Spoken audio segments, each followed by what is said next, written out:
Annyeong, it's Mikey here, and I want to thank Mechlands for sending me out their Vibe99 full-size mechanical keyboard. So this is a plastic-based keyboard, and yeah, I mean, it's been a while since I used a full-size keyboard, so let's get straight into the unboxing and take a look. And please make sure to like, subscribe, and I can't thank you guys enough for always supporting this channel, leaving comments, liking the video. I really hope I can truly grow this channel to do something more and make something that you guys will enjoy and help you guys make the right choice. So let's start off with unboxing the Mechlands Vibe99. Sorry guys, I had the box upside down. You know how it is, I'm not amazing at unboxing. But we get one cable, it's braided, not bad, not the best cable, but not a super cheap cable. Switch puller, keycap puller, and there's a manual in there. Now this is a full-size keyboard. It's plastic, it has a USB dongle in there. It's got tri-mode, Bluetooth, USB, and you know what? I gotta admit though, the feel of this board is not bad. Like for a plastic board, I gotta admit, it feels well built and it's quite sturdy. I haven't used a Numpad in a while because I've been using 75 TKLs, 60%, but let's weigh this keyboard just to see how heavy it is, 1.1, and let's do a sound test.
So now that we're done with all the sound tests and unboxing, let's open this up to see what's inside. So you're going to have to need a tool to open this up. When you get a plastic board like this, make sure you have one of these tools that separates the latches from the case. You have to be careful though. You don't want to break anything, so please do not do it forcefully. Use the tool and do it carefully.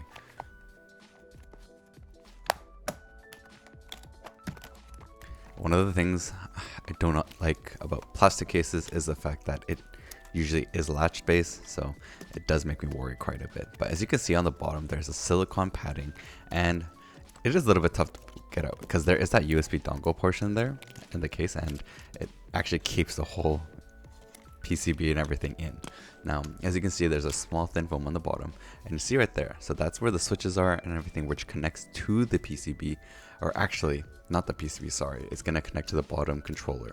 So as you can see here, it's got the Mechlands switches, it's got a screen, and it has the foam between the plate and the PCB, and a thin foam on the bottom of the PCB. It's not a crazy thick foam on the bottom, but in between for the plate and the PCB, it's actually pretty decent.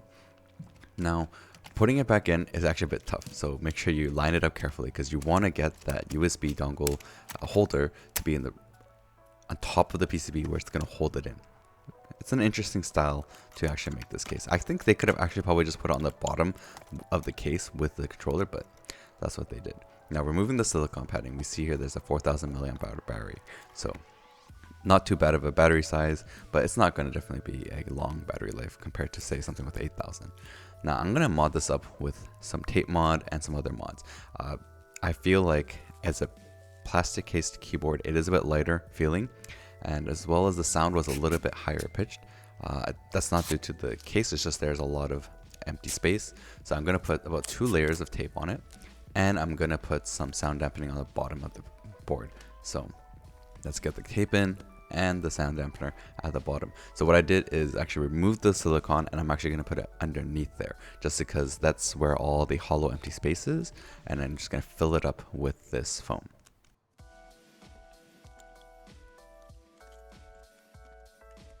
So I put the silicone back in, and I'm going to make sure that it's all put back together properly. So as you can see here, that there's those holes where it's going to keep the, I would say, like, the holder. It's a plastic piece that comes out that actually goes into the PCB. Interestingly enough, it actually goes through the bottom foam. So I actually put tape over the holes. I didn't notice that. So you're going to have to make sure to not cover up those holes, because it's going to go in to hold everything in place.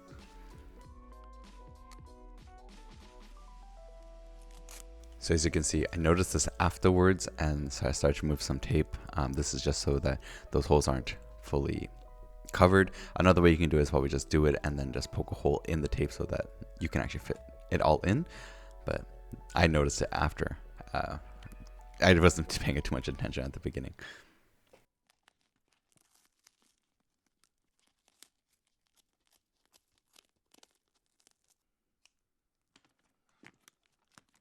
So now that you put it all back in, and you're going to put the case on top, the top gasket, make sure you be careful when you're putting it all together, because as I said, there's latches, and there's that controller on the bottom that actually has these switches for the Bluetooth, Windows, Mac, USB dongle mode. All of that is actually up there. So you're going to have to really be careful when you're putting this back together, and I'm going to show you guys something later in the review portion. So before going to doing a sound test of the modded board, there's something I want to show you guys. This is another way to mod your stabilizers. So if you don't want to switch out the stabilizers completely, and you feel like it just needs some more lube, if you get a syringe with lube in it, you can actually just put it in and fill it in yourself. Doing this is a very effective and cheap way to do things.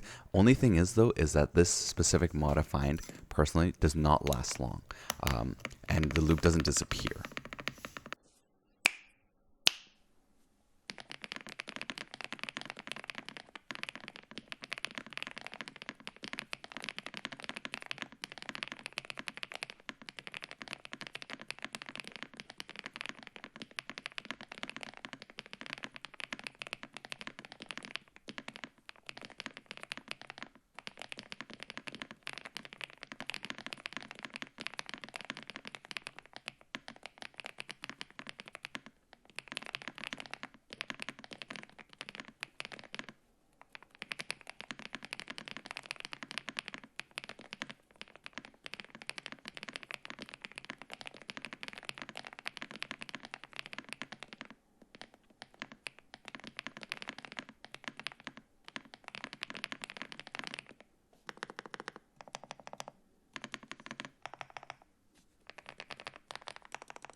So now actually getting into the depth with this board, what I've felt, playing video games and stuff.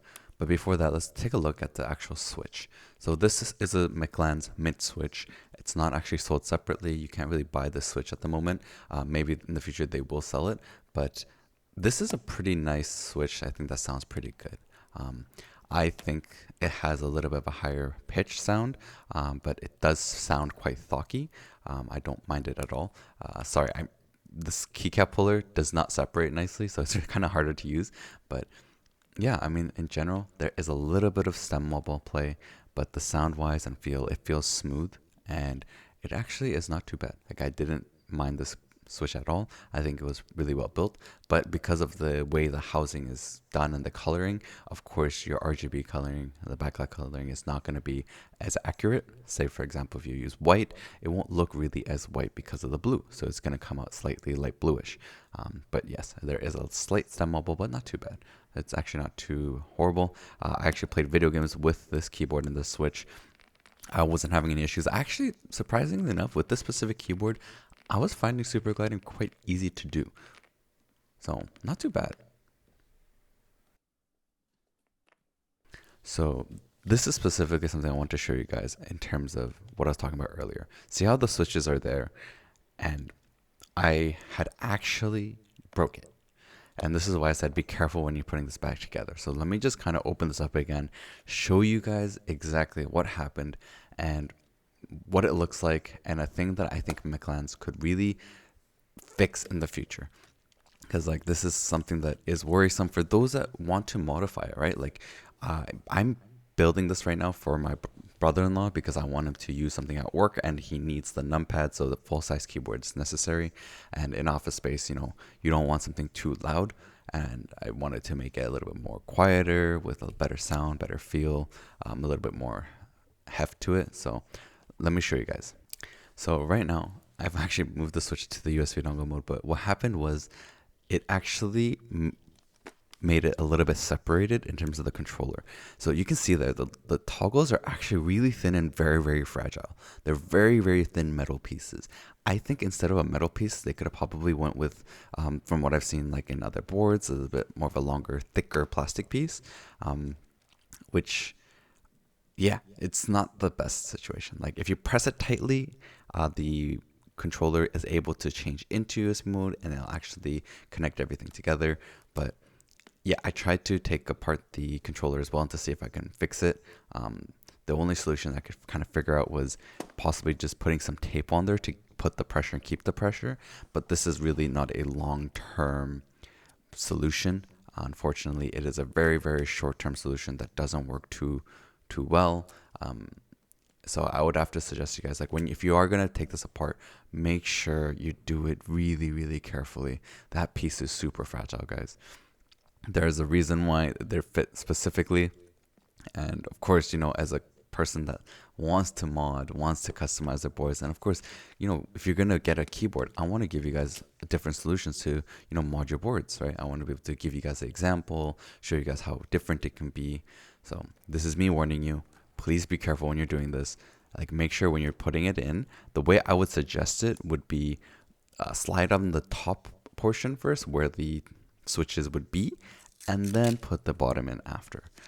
So this is something to be careful of. But as you can see, like adding a bit of tape to keep the pressure, it does work, but it is a very short-term solution. Like it needs to keep the pressure.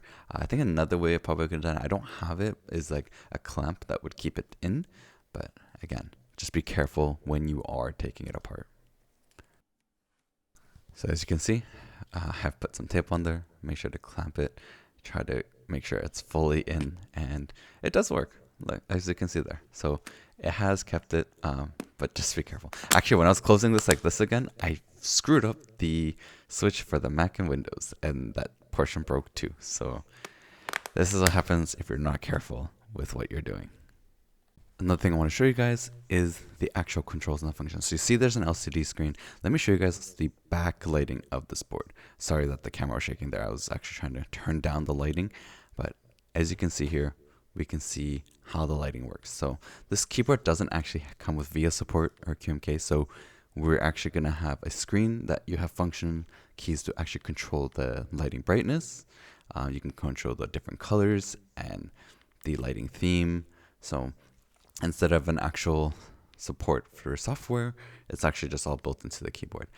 For those out there, some people might not like that because you can't actually, you know, put in custom keys saying like, hey, I want, say, my cap locks to be control or something else. So this is definitely something that is a bit of a downside for this board, but you do have all the controls for the lighting within the board itself. So that's a pretty cool thing too.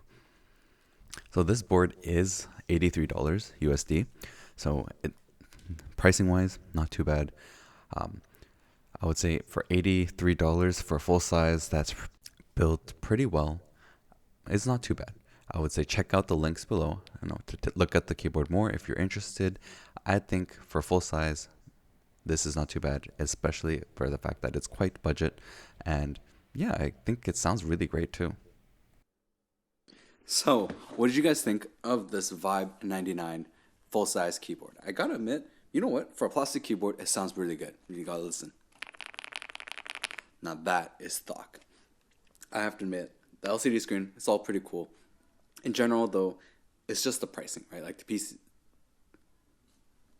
So, what do you guys think of the Vibe99 from Mechlands?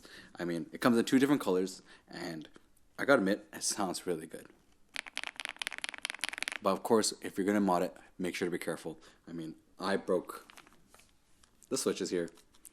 Unfortunately, now wireless does not work. So make sure if you're gonna do modding, be careful. That's something that is quite a bit of a flaw, where the toggles here on the inside is actually really thin and very fragile. So that is something you're gonna have to be careful. I didn't notice that at the beginning, and I just kind of did it, thinking that it'd be similar to the other keyboards that I've taken apart before. Unfortunately, I ended up breaking it. It still works wired, but again, that is kind of an unfortunate event. So make sure you be careful when you're doing this and modding it. And I gotta admit though, you know what, using it for gaming and such wasn't bad. And I actually like it. It was nice to have a numpad, which I haven't had for a long time.